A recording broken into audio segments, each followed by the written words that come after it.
Okay. All right. It should be. It says it's check mark now, so that it might have been unchecked before. So we should be on YouTube here in Yeah, 30. So here we got our first question. Let's get right into it, guys. Yes, Rupa. Viewer questions.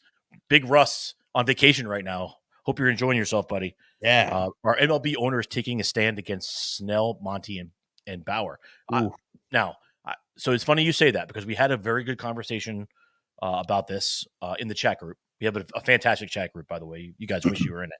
I miss a lot of the texts. I really do. But you're out. You're out serving and protecting. Trying to be Batman out there, I don't think it's them specifically. I think it's Scott Boras. I think the owners are finally taking a stand against Scott Boras. Now, I've always been a money guy. I've always been like, hey, your window to play professional sports, it's already hard enough to get there. Sure. Always take the money. Go for I never fault a player for going where the money is. No, not at all. I don't like it when a guy says he wants to win, but then he goes to a terrible team because they're paying them more. That part I don't like. But listen, if a guy wants to go to New York or if he wants to go to LA because they're going to pay him a ton of money, go for it, man. You earned that right. I mean, is the money ridiculous? Yeah. But dude, go where the money is. Go get yourself banked because when baseball is over, that's all you got. Right? When baseball is over, most guys they do nothing else. They just live off what they made. Yeah. So I think it's the owners saying enough is enough. Right. Scott Boras 100% overvalued his clients this year.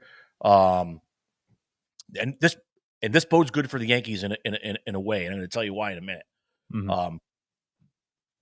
But I think he overvalued Bauer, Snell, and Bellinger. And the Cubs got a discount. The Red Sox right now are trying to do the same thing with Monty.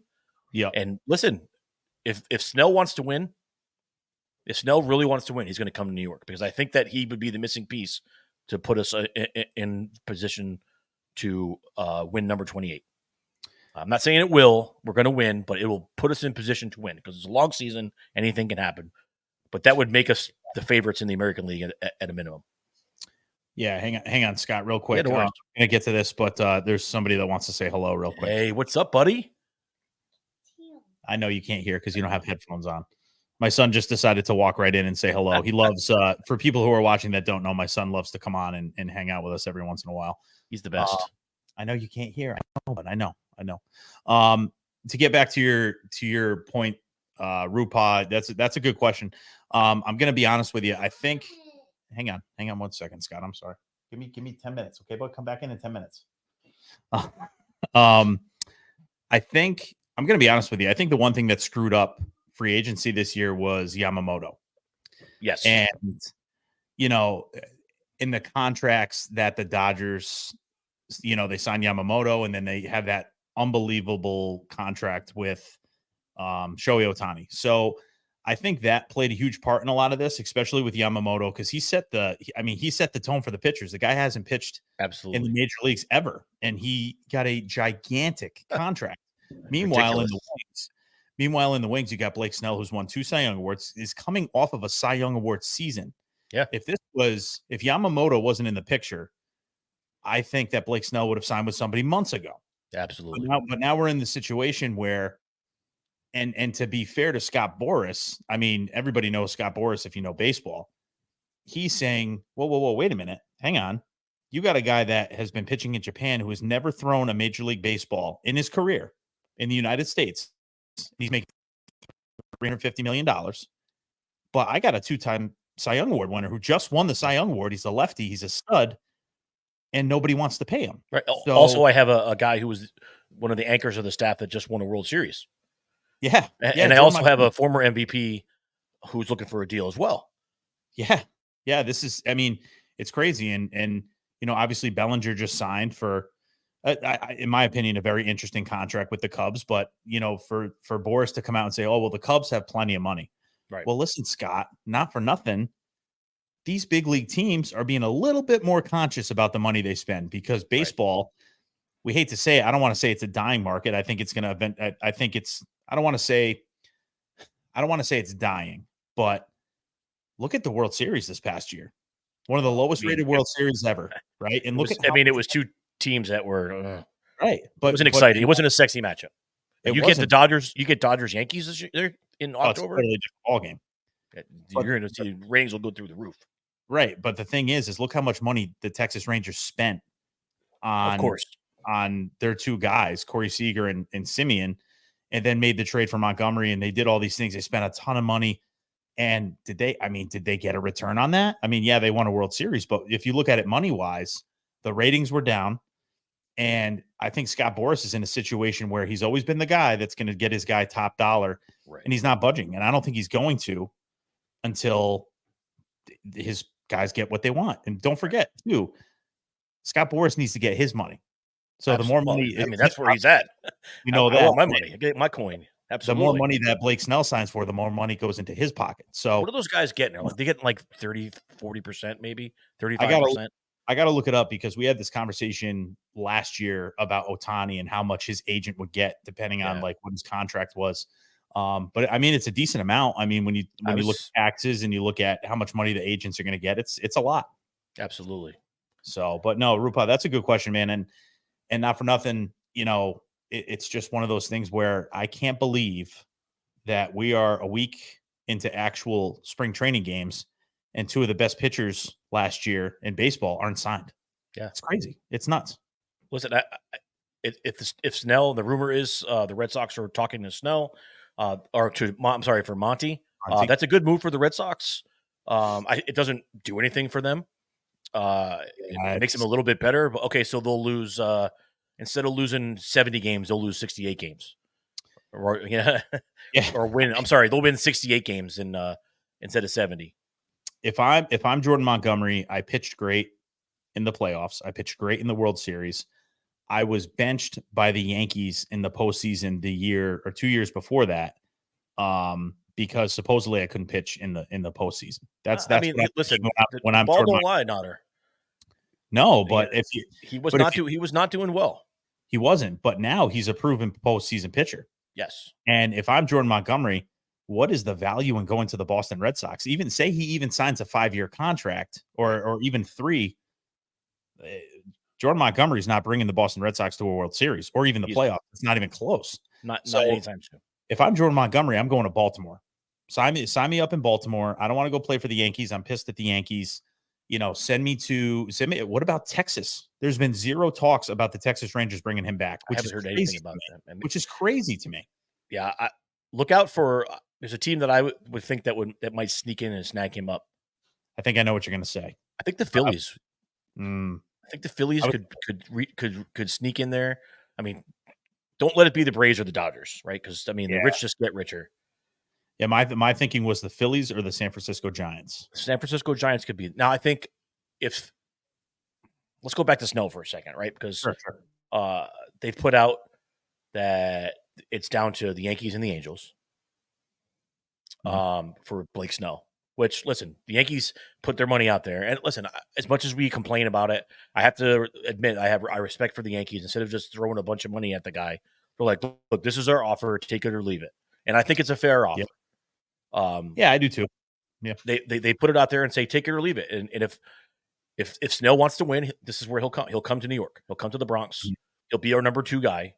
He'll be our number 2 or 3. I mean, imagine, dude, we have Cole, Snell, Stroman, Nestor, Rodon, and then you add Schmidt to the mix somewhere too. That's pretty formidable. I still worry about our closer situation, but we'll see where we're at in 6 months. But I think if Snell wants to win, he'll come to New York. If he's chasing the money, he's going to LA, and I think that's viable. They'll throw money on him because they have nothing but money, and they just let Ohtani walk. What's up, Rich? Yeah, what's up, Rich? How you doing, buddy? So Danielle says, unless the money's substantially more than New York, Snell would be nuts to go to LA. I 100% agree. Oh, it's Danielle. Yeah, I thought it was Danielle. Yeah, sorry. Dude. I mean, it makes sense. He would come to New York, right? He's got a chance to win. He's got a better chance to win a ring. A substantially better chance to win a ring in New York than with the Angels. I mean, he got no shot in LA. The Yankees are probably 70, 80% chance of winning this year. 75%, I would say. They're up there with the Dodgers, the Astros, the Braves, the Phillies. I mean, we'll see where he wants to go. I think the Yankees are now. Our man Jack Curry at Yes Network says the Yankees are out. They're not getting. He says the Yankees are not getting Blake Snell. I refuse to believe that. We'll see. I mean, Jack Curry is usually the guy. If there's any big Yankee news, he's on it and he knows.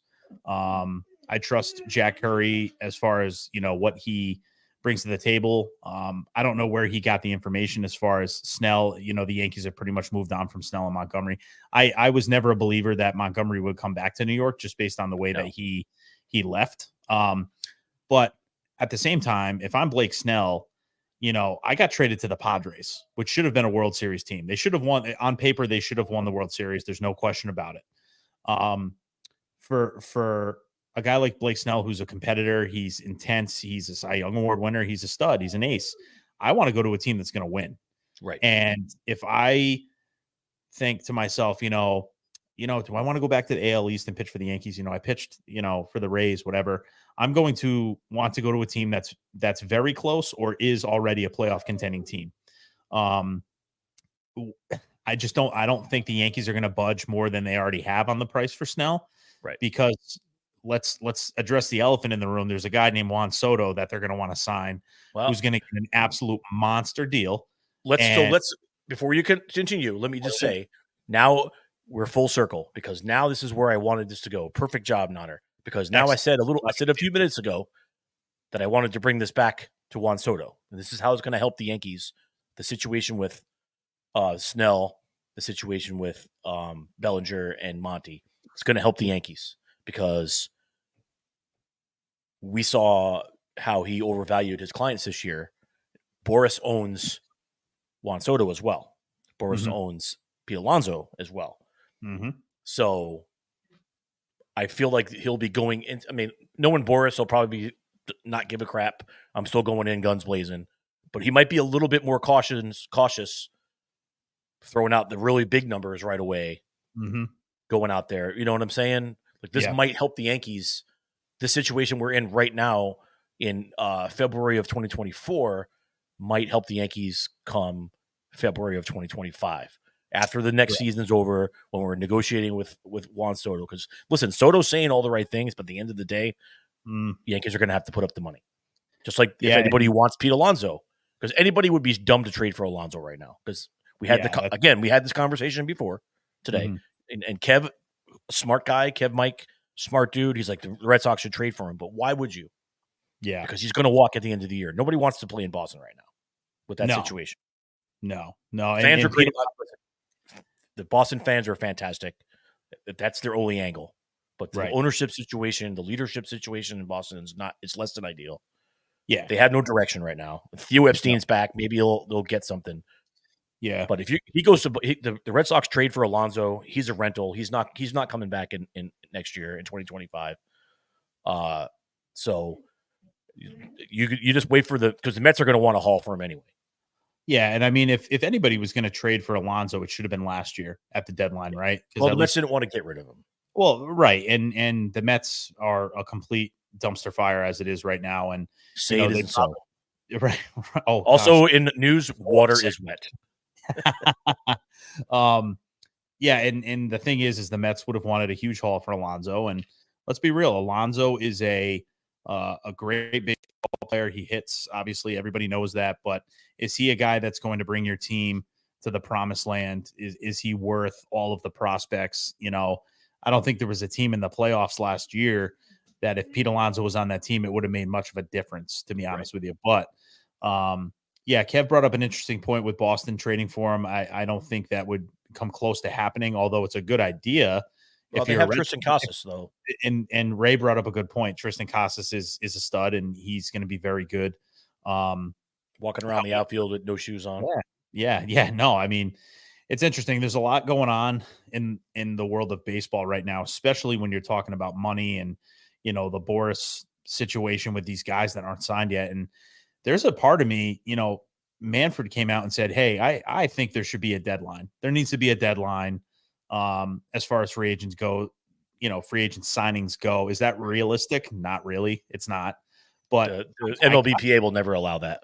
right. If there's, and I can't believe I'm going to say this, but there is a part of me that kind of agrees with them. You know what I mean? Right. Like, let's go. Like at this point, Blake Snell and Jordan Montgomery, I'm sure they're working out. Like these guys aren't, Absolutely. just sitting on their couch watching to see who's going to sign them. They're working out. They're throwing bullpens and stuff like that. But these guys aren't going to be ready for the regular season if they don't sign soon. They're gonna be missing starts. So at what point do you say, okay, I want to win, but also I want to get my money, but Boris is not that guy. He's not going to just let you take the minimum.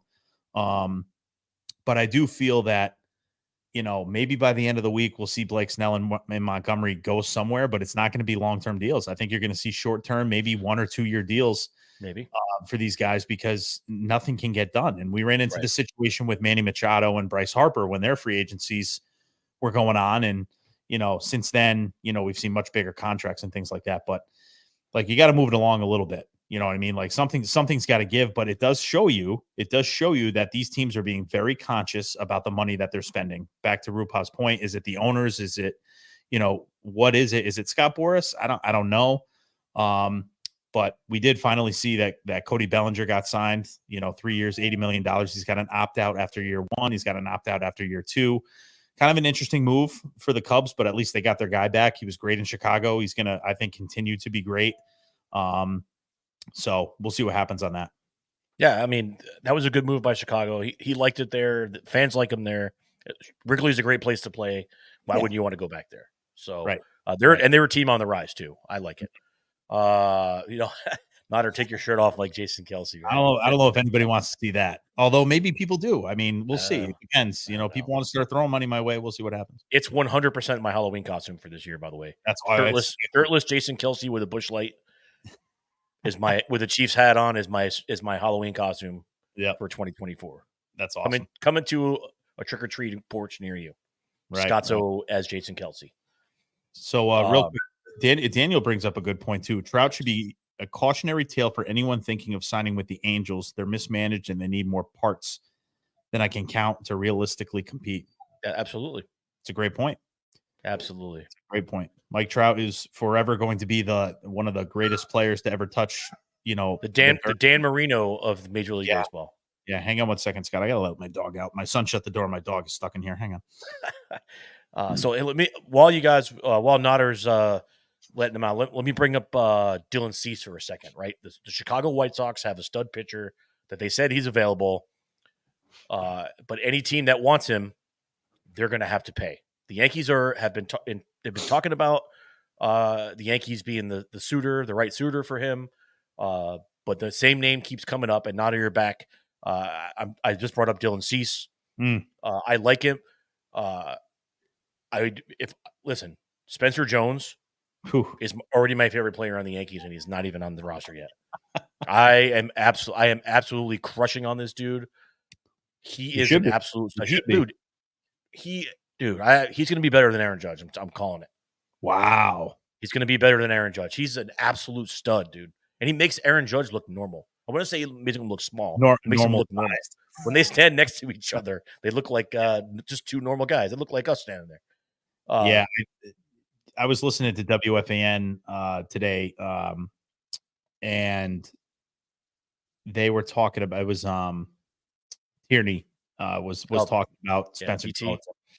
He was like, was Sal screaming about it? No, Sal wasn't screaming for one. It was kind of decent to listen to this time around, but Tierney was basically saying like, this kid, he's like the next great Yankee power hitter. Yeah. He's a stud. He's going to be phenomenal. Blah blah blah blah blah. And of course, Sal was like, "Oh, you can't. We all know that the prospects, a lot of the times don't actually work out, and blah blah blah blah blah." But there is something special about this Spencer Jones kid, and I remember when they drafted him, the first thing that they said was he's a lefty Aaron Judge. And you clearly can see that this kid hits for power. I think he's gotten a hit in every single spring training. Yeah. But this is going to be the thing. Now that Spencer Jones is showing what he can do, every team is going to want him. Yep. And if the Yankees need a frontline starter come the trade deadline, there isn't going to be one team. Like if the Yankees go after an ace or even a number 2, that can get them over the edge to win the World Series, everybody's going to want Spencer Jones. No. And I'm telling you, the Yankees aren't going to give him up. They're not going to give him up. I'll be pissed if they do it. I'll sacrifice winning the World Series this year to keep that kid on the Yankee. I do not want to see that kid in any uniform but pinstripes. Now you're going to have a lot of people that will disagree because obviously we are in a major drought as far as the World Series go, let alone, I mean, God, we won 82 games last year. That's horrible. However, Spencer Jones is going to get the same requests that other teams have made as far as like wanting Jason Dominguez. Now, in my opinion, and I said this in the group chat the other day, I don't think Spencer Jones is going to end up being an outfielder. I think you're going to see him DH and you're going to see him play first base. You've seen Aaron Judge play some first base. Spencer Jones is super fast. I haven't seen him man. I haven't seen him run the bases. And he's because every time he's running the bases, he's getting a home run. Yeah, but he's fast and he's got an arm and he covers a lot of ground. He does. Let me play devil's advocate for a moment. Sure, because the Yankees only have one tier one player, right, and that's J-Dom. Yep. When he comes back, and he's already been in the cage apparently, so that's good. Mm-hmm. When he comes back, I don't think you're going to see him get both. Maybe he'll get some rehab time, but he will not be in any extended time in the minors. If you knew the Yankees were going to sign Soto in the offseason, and it took Jason Dominguez to get Dylan Cease, would you do it? Knowing that you have Spencer Jones and knowing that you could keep Soto. Well, first and foremost, I think we got Verdugo, man. Everybody forgets about Verdugo. It's my guy. And that's kind of the scary thing for me because both of us have been big on Verdugo for a long time. The guy gets on base. He's got a good eye, runs the base as well. I love our Yankee outfield right now, man. I love Verdugo, Judge, and Soto in the outfield, which makes it interesting because it kind of brings me back to my point that we just talked about a minute ago. Aaron Judge has been taking a lot of ground balls and has been playing a lot of first base. And I said from day one that if Aaron Judge is going to play center field, it's not going to be for long. I think to protect him. Are you playing your ringtone right now? Scott's playing the Alex Verdugo walk-up song. I love it. I can't wait. Yeah. Listen, it's electric, dude. Let's go. It is. And I think, and I'm going to be honest with you, I think when Dominguez comes back, you're going to see him patrolling center field. And I think you're going to see Aaron Judge at first base because I'm not too entirely sure how they feel about Rizzo's health. Yep. He says he's good. Now, he did play today, and he looks good. He said he feels great. He looks great. He lost a little bit of weight. He's swinging the bat hard. He looks good. Yeah, and listen, I want Anthony Rizzo at first base. No doubt, he's one of the best defensive first basemen in the game, even at his age and where he is, where he's at in his career. But the Yankees are going to have a problem on their hands when it's time for Dominguez to come back, and it's a good when it's time for Spencer, it is, and when it's time to have Spencer Jones come up. He's 22. Right, but you're not going to see Spencer Jones or Dominguez move until we find out what's going on with Juan Soto. And as long as Juan Soto's wearing the pinstripes, those two dudes are going to stay because let's be real. We traded for Juan Soto, gave up a lot for Juan Soto. I was in full agreement with it. I like the trade. I didn't want to see Michael King go, but guess what? That's baseball. That's business. But I think that if Soto goes, then that opens up the floodgates for Spencer Jones and Dominguez, and then he doesn't go anywhere. But I have a feeling that Juan Soto will stay. It looks like their chemistry is good. Everybody seems to be having fun with him, and he's saying all the right things, and he's having Judge fun. Are already besties, man. Oh yeah. I truly, and him and Glaber are getting along, and I think Juan Soto just fits. He fits in New York. I don't see him playing anywhere else and having the fun that he's having right now. So Yankees have a big problem, which is a good problem, is you have a bunch of stud outfielder prospects. And let me tell you something, seeing Spencer Jones play, it's incredible. And, Vanderbilt kid, he's well liked, and he has made an impact already for the Yankees. Yep. I mean, he killed it, in rookie ball, single A. He'll probably start double A, I would assume, this year. Maybe triple A with the spring he's having. Who knows? But it's a good problem to have, like you said. Yeah, and if he starts in double A, we'll be making our trip to Hartford. Oh, yeah, for and sure. If he's played in triple A, we'll make a trip up to Worcester. We're going to go see him. We'll go see him. We'll cover that for you. The Scott Onotter show will be covering that one for sure. Absolutely. So let me ask you, let's close the book on Dylan Cease for a minute. Hello, Ray Bones. Welcome to the show. That's Ray Bones. Let's go. Ray. That's Ray's way of saying, "Hey guys, how you doing? How's everything going?" That's just normal. Let's close the book on Dylan Cease here for a minute. Yeah. Another hypothetical. If they ask for Spencer Jones and we say no, would you counter with Chase Hampton? Yeah, I think so. I would in a minute. I would do it in a second. I don't think there's a question there because, Hampton. He's actually rated higher than Spencer Jones, by the way. He is. But the issue becomes come playoff time and come trade deadline time. Chase Hampton isn't going to be the guy to get you to the World Series. He's not going to be that guy that's going to really bolster that bullpen to the point to where they need to be. But Dylan Cease is. Dylan Cease has experience. He's a good pitcher. He's got good stuff. He's on a terrible White Sox team, and it's crazy that he hasn't moved yet. But he's a 1A, buddy. We'll have the two best pitchers in baseball in the American League, man. Oh yeah, absolutely. And it would be great to see Dylan Cease. Clips for everybody else if that happens, just so you know. Yeah, forget about it. Talk about a good rotation. That would be. I cannot wait until the season starts. That first series against Baltimore. I love the fact that Baltimore is good again. I mean, listen, I was thinking about this Saturday afternoon. I was down in Maryland doing my daughter's cheer thing. And we were in an old gift shop down in Ocean City.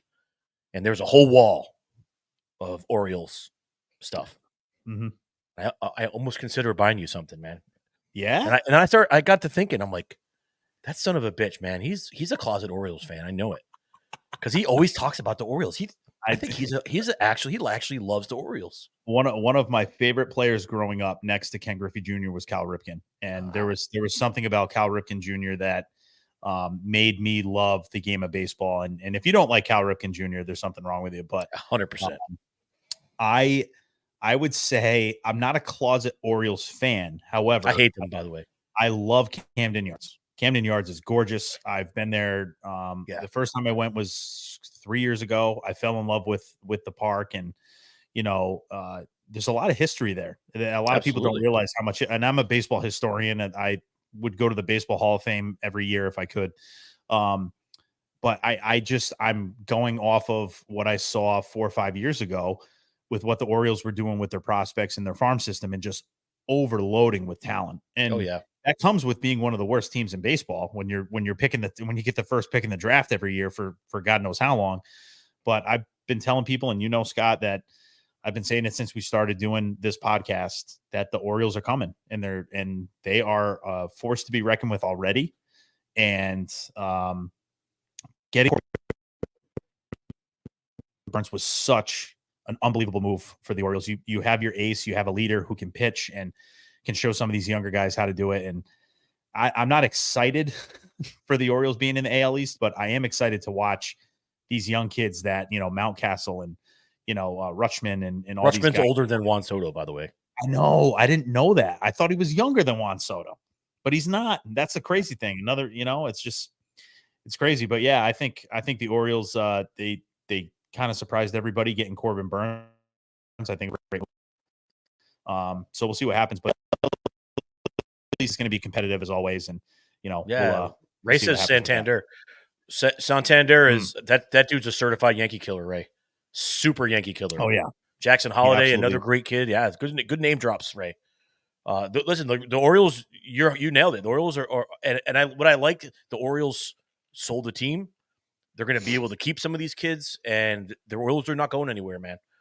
Yeah, and I like it. It's good for baseball. Now, if they just get the Red Sox to pull their heads out of their ass, the AL East will be a show. Let me ask you a question, and I want to hear what everybody that's listening has to say. When you were a kid, when you didn't know any better, it was good guys and bad guys, right? Sure. You loved the Yankees. We hated the Red Sox. Mm-hmm. when the World Series came around, and when you were growing up, the Yankees were in the World Series every year. Every year. When I was growing up, not so much. Yeah. When it came to the World Series and the Yankees weren't in it, did you automatically root for the American League because you hated the National League? Ooh, that's a good question. I did. I only time I ever rooted against the American League was 1986. Yeah, I think it's just a for me, yeah, being an American League guy, yeah, I think so. I think I always cheered for the American League.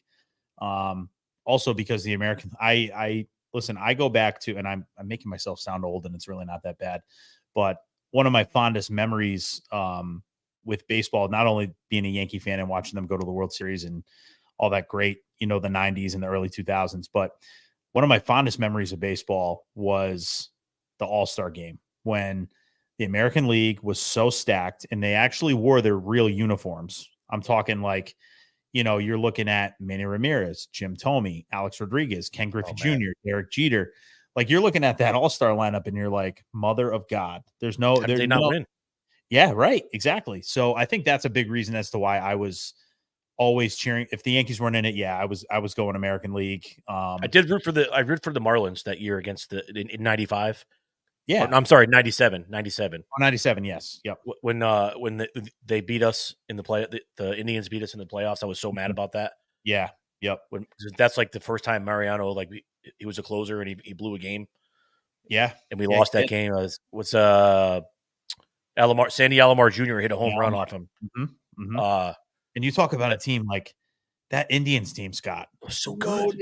Jared Wright was nasty. Like, and then that's funny thing. He became a Yankee, at that point in his career. It wasn't as good, but like the Indians were so like the American League back in the 90s was so stacked. Yeah, they had, who did they have on that team, right? Because you had, they had Alomar, Omar Vizquel, Ramirez, Jim Thome. Who's Travis Fryman? Travis Fryman was on the team. Yeah. Mark Whiten. Yeah. Did you say Roberto Alomar? Yeah. Roberto Alomar. That was before he went to the Orioles. He went to Orioles shortly after that. Yep. Yeah, you're right. They had Manny out there. They had Mark Whiten out there. I can't remember who the other outfield. Oh, Kenny Lofton. Yeah, Kenny Lofton, another guy that became a Yankee. We used to. They called him hard hitting Mark Whiten, but then of course, being the asshole Yankee fans that we are, we called him wife hitting Mark Whiten. Yeah. Remember he back then he got in trouble for domestic violence. I remember. It was terrible. It's terrible to say, but we're Yankee fans. It is. That's what we do. But listen, we don't have the greatest track record as far as the fans being polite to Cleveland fans, with the whole climbing the wall incident and all that stuff. But yeah, that's a good question though. I going back and thinking about it, I'm like, American League was so stacked. I was always cheering for Griffey. Griffey was my all-time favorite player, but like the Mariners. I mean, the Mariners were stacked and never, won crazy. that. That's crazy to me. But the Yankees were like the Bulls in the 90s, right? We kept a lot of players from winning rings. We kept Griffey from winning a ring. How many years? They beat us that one year. Yeah. But they got swept. They got swept by the Orioles after that. You still own one of the best T-shirts I've ever seen, and it's why in the hell did we trade Jay Buhner? What the hell did you trade Jay Buhner? That's the Frank Costanza line from Seinfeld. Yeah.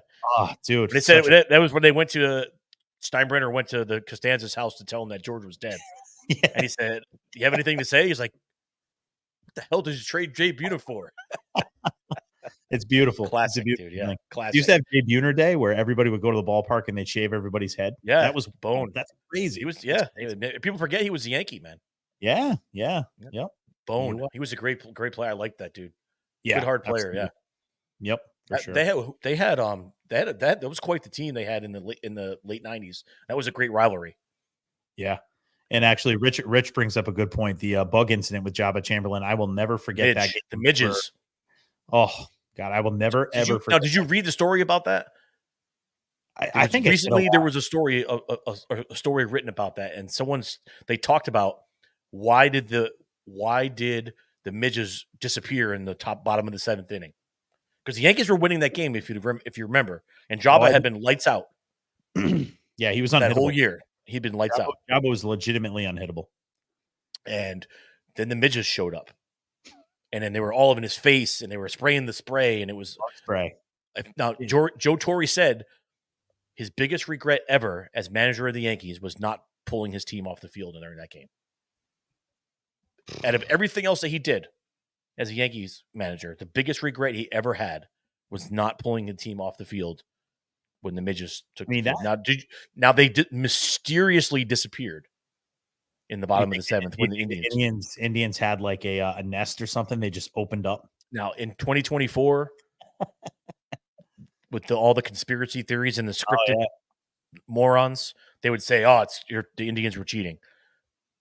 They said the Indians knew this. The Indians knew this. The midges were attracted to the bug spray, and the Indians did not use it. So when the Yankees were spraying themselves with the bug spray, they were all over them. It made it worse. Because I remember watching the game live and seeing Gene Monahan run out with the bug spray, and he's loading up Jabba with it. And now in his mouth and his eyes. Oh, it was awful. Dude. I'm watching it and I'm like, what is happening right now? Like, this has got to be a joke. Jabba Chamberlain is gonna blow this game because of some bugs. Yep. You know, like that was my thought. And that was a wild time. And let's not forget the Yankees absolutely ruined Jabba Chamberlain's career. I love that guy. Yeah, he was such great. a fan of that guy. You know, should have just kept him in the bullpen and everything would have been fine. I loved him. You know, cool. So you said Ken Griffey Jr. was your favorite player growing up. Everybody, mine was Johnny Bench. Sure. Favorite non-Yankee player. Yep. What player did you hate the most growing up?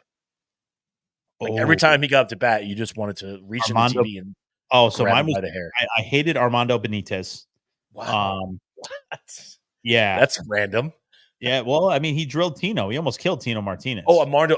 I was thinking of Benitez, the catcher from the Padres. Oh, no. Armando Benitez. I hated Armando Benitez. Oh man. I hated that guy too. Hated player growing up. Oh boy, that's a tough one. Armando Benitez just came right into my head because he was such a dirty player. That's your guy. That's your guy. Yeah, it's got to be him. Yeah, I have a random one. I'm thinking of a position player though that I didn't like. I don't want to even say when it was growing up. Probably over the past like 6 or 7 years. Who's the dude? Oh my God, his name is escaping me now. He played for the Brewers.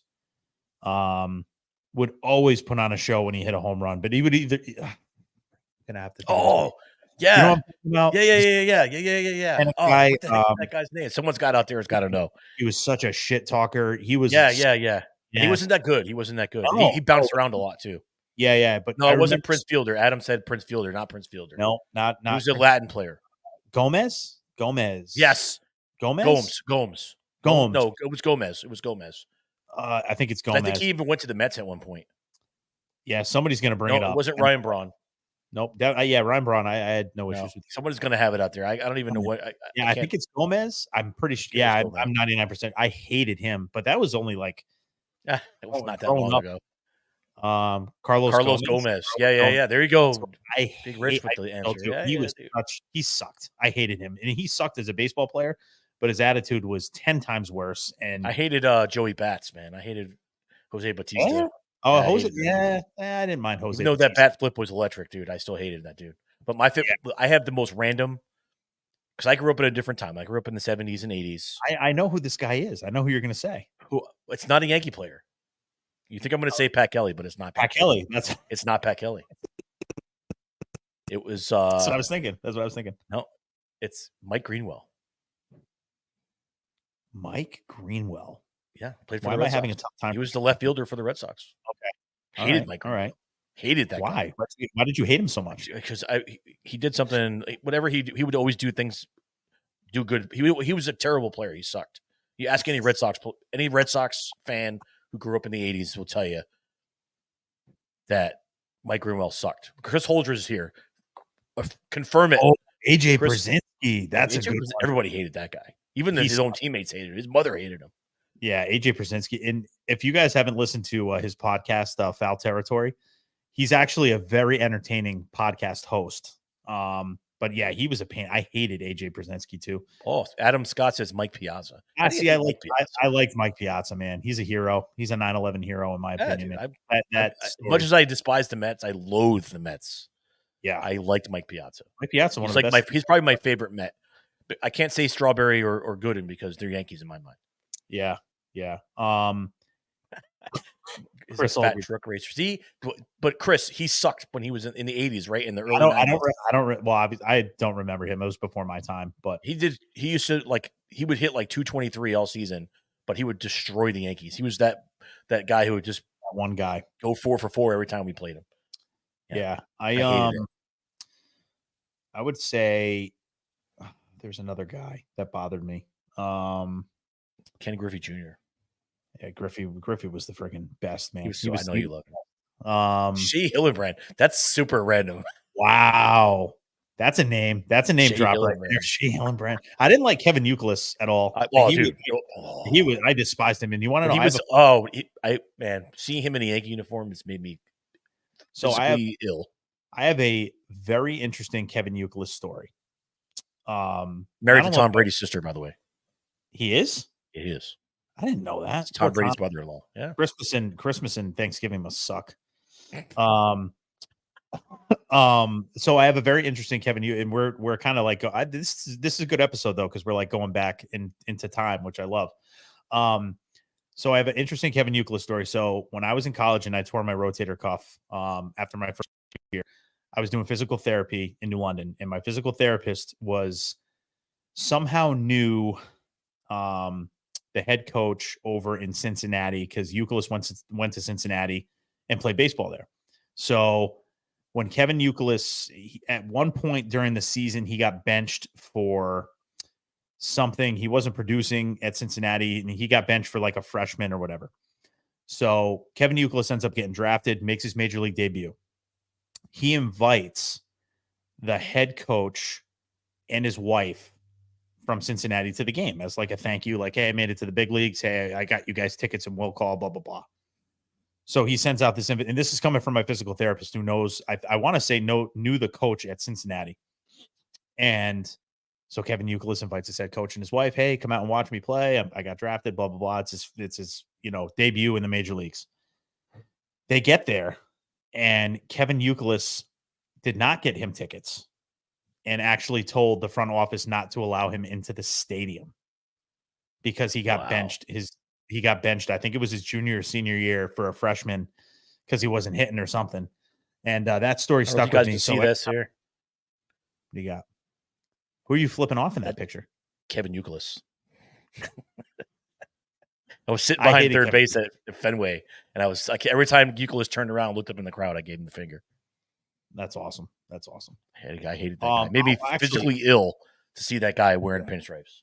And it didn't last long, thank God. Yeah, we went through a weird period there with the Yankees where it was Alan Embry, came over to the Yankees, and then Kevin Youkilis came to the Yankees. That was a weird time in Yankee history. What's his name? Jacoby Ellsbury? Oh, worst contract ever. Probably second worst contract ever. Besides Bobby Bonilla. No. But I'm talking about the Yankees. Oh, yeah. Carl Pavano. Kagawa. Chris Holdridge is the name drop. John Rocker. Is that dude? Didn't he die? John Rocker dead? He used a lot of cocaine. I know that. Isn't he dead? I got to look that up now. For some reason, I think he's John Rocker's dead. Is he dead? Did he die? That would be crazy if he did. Let me look real quick. That's interesting. John Rocker. Let's see if he's still alive. No, he's still alive. He's 49 years old. Okay, perfect. That's horrible. Sorry, John Rocker. I don't mean that. For some reason, I just if you happen to see this, we'd love to have you on the show. That'd be kind of cool. You know what? You want to know a player that I hated? Well, I didn't really hate it. I really didn't like him because he was the closer in 2004 for the Sox. Kevin Falk. Oh no, Kevin Falk. Yeah, that's right. So, had to be 2018. I was at Mohegan Sun. I was at a Black Wolves game, a lacrosse game, and fake news. I'm at the lacrosse game at the Mohegan Sun, and I did a lot of things for the Sun. So they would hook me up with like the boxes, like the field boxes, and I would get the VIP boxes every once in a while because I did things for them. And I get my box and with my buddy, and I turn around. I'm like, why does this guy look so familiar? Why does this guy look so familiar? And then the valet for our box was like, that's Kevin Falk from the Red Sox. I'm like, not Kevin Falk, Keith Falk. Keith Falk, yeah. Keith Falk from the Red Sox. I'm like, what? He'd been out of baseball for a while, and it was apparent. Yeah. Well, you know what? He wasn't in the best shape. But let me just tell you, you want to talk about a salt of the earth, dude? We talked about the Yankees. We laughed. We had a blast. We drank. He bought us beers. We bought him beers, and I got a picture with him. I'll have to send it to you after the show. Yeah. I didn't know that. So I didn't know that it was a blast, man. And he could not have been a nicer guy. And talk about a year that you were probably. I mean, I know I was in a small state of depression when 2004 happened and that whole comeback happened. So good on you for making friends with Keith Falk. That's pretty cool. Yeah, man. He was a really nice dude. Because listen, I don't hold grudge. It's not. That's right. I got dogs too, man. I get my dogs. Yeah, somebody just pulled up, so my dogs are just being stupid. That happens. But a leaf just probably blew by the window. Murphy does the same thing. He just freaking barks. And he's headlights. But listen, I don't hold grudges against specific dudes for that, man, because they're out there doing their job. You know, it isn't like back in the day when I hated like individual. I hated Carlton Fisk. I hated all those guys. Yeah. Because the Red Sox were like that was blood rivalries, man. Back before the 80s, different times, times. Dude. Foxwoods, Lawrence Taylor at Foxwoods this weekend. Wow, Chris, I wish I'll be up in Buffalo, Rochester, watching Dylan play lacrosse this weekend. So otherwise, I would probably venture over to see Lawrence Taylor. Yeah, it would be pretty cool. Yeah. But yeah, I mean, those guys, those guys are just doing their job. And most of those guys are super cool. I mean, listen, nobody hated Curt Schilling more than I did, especially in 2004. But last year I went to that, the Connecticut Cancer Society, baseball dinner at Mohegan Sun. And I got to hang out with Curt Schilling for a little while. And dude, nobody will blow the trumpet louder than me for Curt Schilling getting in the Hall of Fame. That dude should be in the Hall of Fame. He should be in the Hall of Fame. I don't care about it's political why he's not, and it's dumb. Another reason why the Hall of Fame sucks. Yeah. But listen, I told him straight up. I'm like, listen, we might have beef. I'm gonna tell you, I'm a Yankee fan straight up. I'm a diehard Yankee fan. I have a Yankees podcast that we talked about it, and I'm like, but I'll tell you right now, I have the utmost respect for you for what you did and the way you put your team on your back. You know, as a leader and somebody who loves that kind of stuff, dude, that was phenomenal. I still hate you for what you did to my Yankees, but we had to laugh about it. We had a drink, and dude spent $35,000 on a charity auction to go to with like 15 people. So good on him. Schilling couldn't have been nicer, man. I got to actually autograph baseball from him that night too. Yeah, Schilling should be in the Hall of Fame. That's a conversation 100%. I mean, we've talked about it a million times, and you know, Schilling. Say what you want about him. I mean, I trust what you say and how, you know, he's a good dude and stuff like that. He's got a bad rap because of his political views and some of the stuff that he said, but you know, it's not the Hall of Fame of this is my opinion. It's the Hall of Fame of whether the NFL Hall of Fame is full of scumbags. Yeah, it is. I mean, it is. O.J. Simpson is in the NFL Hall of Fame, right? The dude literally almost cut two people's heads off, allegedly. If I did it. I'm going to write a book about if I did do it. This is what I don't take video game advice from him. Yeah, right. Start a video game company, right? Listen, you say Lawrence Taylor. Lawrence Taylor in his playing days was not a good human being, but he was a scumbag. He's turned his life around. Good for him. A lot of respect for that. But back when he was an athlete in the NFL, he was a scumbag. Oh yeah, you know, and even his life after the NFL for a while was you know, Bill Parcells saved his freaking life. Yeah, kept him out of being in prison the rest of his life or worse. But so to say that you're going to keep a guy out of the Hall of Fame because you don't like him, that's ridiculous. Yeah, I agree. Curt Schilling 100% deserves to be in the Hall of Fame. I mean, the numbers are there. The numbers support it. I just don't understand what these people have you know, they get the bug up their ass about because he's mean to me. Mm. Right? Yeah. I mean, Ty Cobb was probably one of the worst people in ever. Mm-hmm. He was a extreme racist, but we still laud him as one of the greatest baseball players of all time. Yeah, and he's in the Hall of Fame. Brings me back to my point about Pete Rose, man. He decided to throw a little money down and against his team, and whether that's right or wrong, that's your own opinion. But right, Pete Rose is a Hall of Famer, man. I'm sorry, but he's not in because he could be in already, but he signed that contract saying he agreed to never go in the Hall of Fame if they dropped the investigation. And they dropped the investigation. He signed the contract with Bart Giamatti, and that's why he's not in. Now, Pete Rose is a scumbag. I hate Pete Rose, but he absolutely deserves to be. He's a phenomenal baseball player. He deserves to be in the Hall of Fame. He's one of the greatest players I've ever seen. But you put him in, you got to put Barry Bonds in. Yeah. Ray Bonds, Arizona Diamondbacks first league team to win World Series with the 2-pitcher theory. That's true. Yeah. It was him and Randy. Randy and Schilling. I mean, listen, they even had even the games they didn't pitch. They came in and they pitched out of the bullpen. Game 7. That was Randy Johnson in that game. That was a heartbreaking World Series, man. It really was. Not even scratched the surface of 2004. No, not at all. I think because we had that one, Game 7, right? Because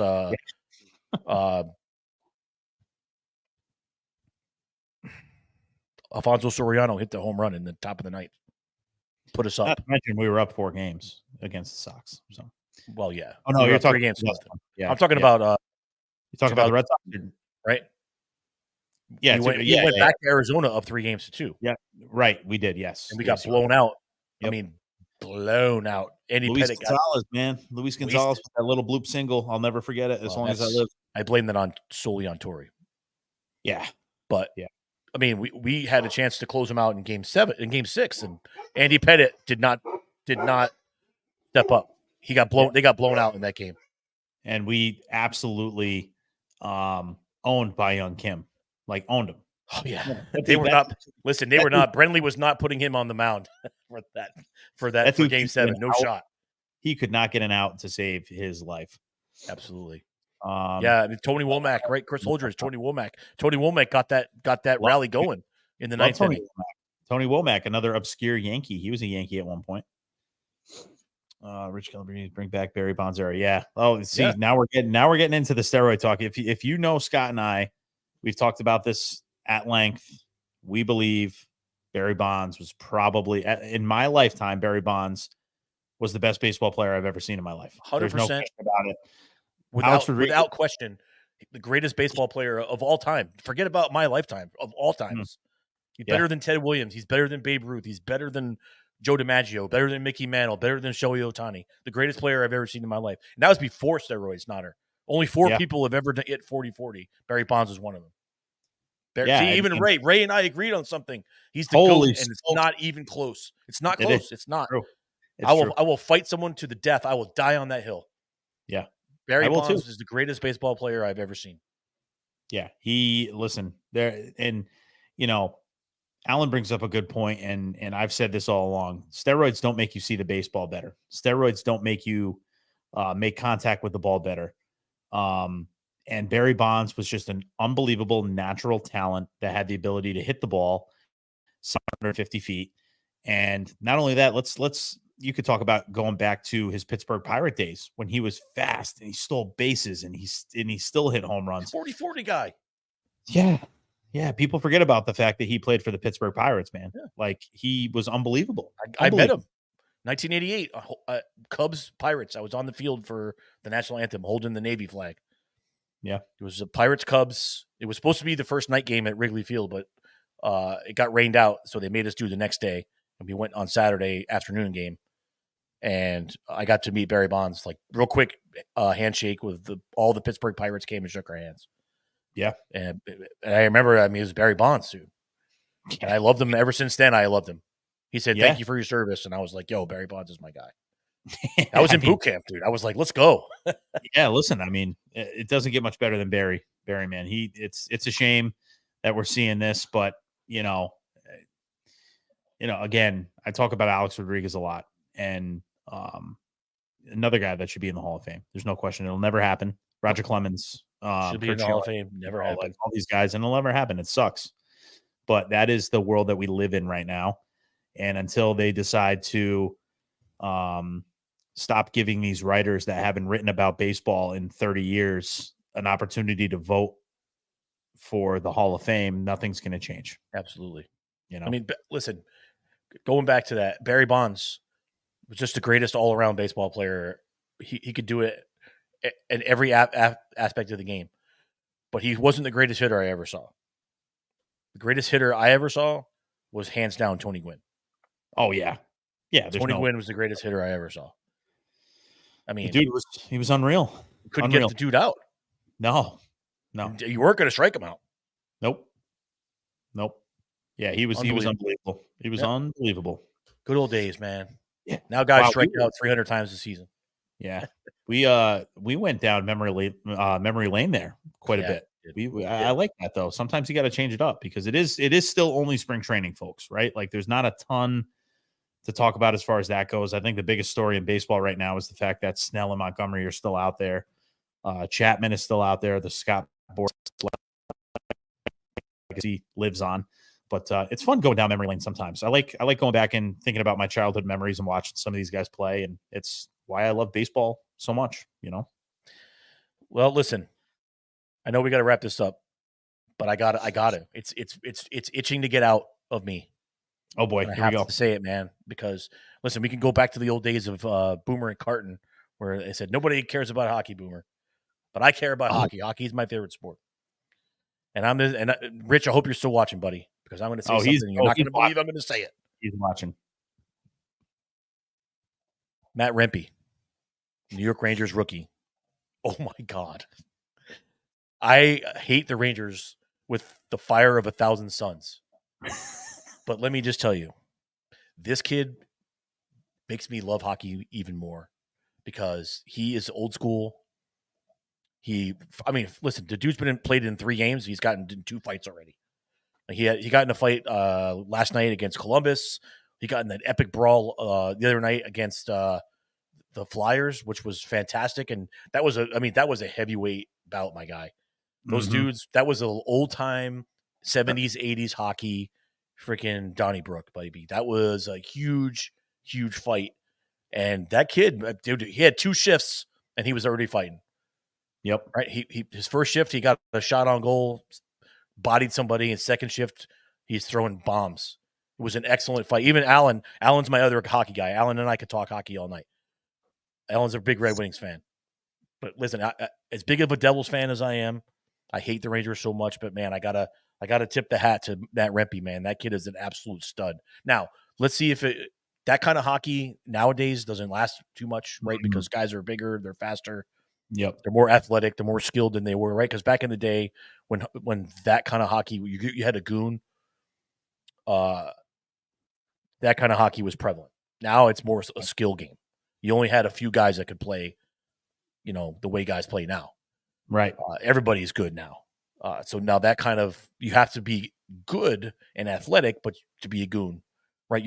They aren't bringing you up just to beat the shit out of somebody anymore like they used to, right? You're just going out there to just take out their best guy. Yep. Right. Now you have to go out and you have to ask. This kid Rempe is all that though, man. He's good. He's a big boy. He's a young kid, and he's got fire, man. I love it, and it makes me love hockey more, even though he plays for the freaking Rangers, and it burns my ass. He did have a goal. He did have a goal and a helper. He did get a goal and assist. So I think didn't he score correct me if I'm wrong, Rich, did he not score the game-winning goal in that Flyers game?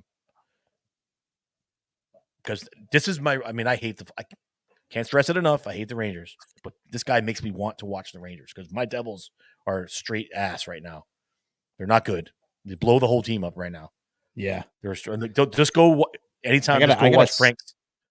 Go watch Frank's Barstool Frank. Go watch his Instagram. He got walked out. He didn't walk out. They made him get up and go because he was going to get in the fight with the fans.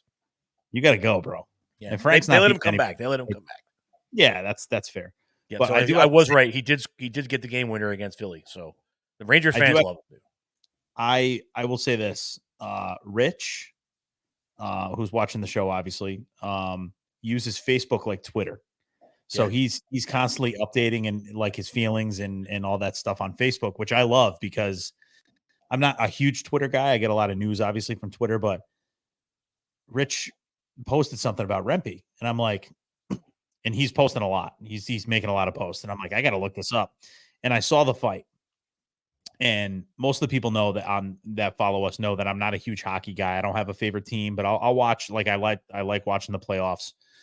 I don't really even know that much about hockey. However, I do know based on past history that the refs don't let fights go like that anymore.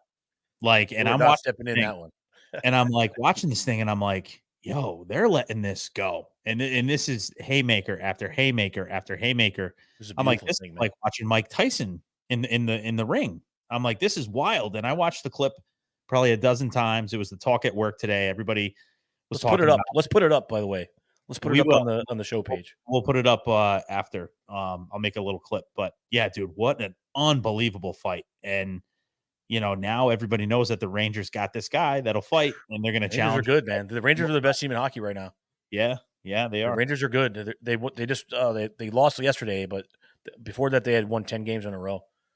So yeah, I mean, they're unbelievable. They're good, man. Yeah, Rich, I agree with you. Scott is still trying to get me on the hockey thing. And I do need to watch hockey because I really do. Go to a game. Let's go to the Hartford Wolfpack, dude. I love watching hockey live. I watch the P Bruins. I've been to probably a dozen P Bruins games. I've been to a bunch of college games when I was in school. I love watching hockey live, but it's always just in the back of my mind. I just never really followed it growing up. In my mind, I still think that one of the best hockey coaches was Coach Bombay from the Mighty Ducks. You know what I mean? So, Gordon Bombay, yeah. Gordon Bombay. So that's so yeah, dude. Listen, Rich, I said this to Rich the other day. I said, you know what? The Rangers, we all know what's going to happen. We all know how this ends. Rangers are going to have a terrific regular season, but we all know how this ends. First round exit. Just like your beloved Cowboys. I got a bunch of winners, Rich. They're Stop being a Yankee fan. Yeah. Go root for the Mets, my guy. Yeah, but no, that was a legit brawl. I loved it. I loved every second of it. That's what makes hockey so fun to watch. And I'm glad that the refs let it go because they're like, yo, we're not getting any more of this. We're going to get freaking smoked here if we try to break this up. Yeah. So it was cool. They wanted no part of that. No. See, back in the day, even as late as the 90s, right? You talk about Bob Probert was a stud. There was a documentary written about that guy. I think that dude is in fact he did in fact pass away. That dude was an enforcer, and he was the only reason that dude touched ice was to go whip someone's ass. Yeah, because he could fight. That's it. Yeah, he couldn't do anything else, but he will fight you. Mm-hmm. But those are the kind of dudes that I grew up loving, and I loved. That was what made me got into the game. And it's good to see that back in the NHL because listen, everybody's talking about it.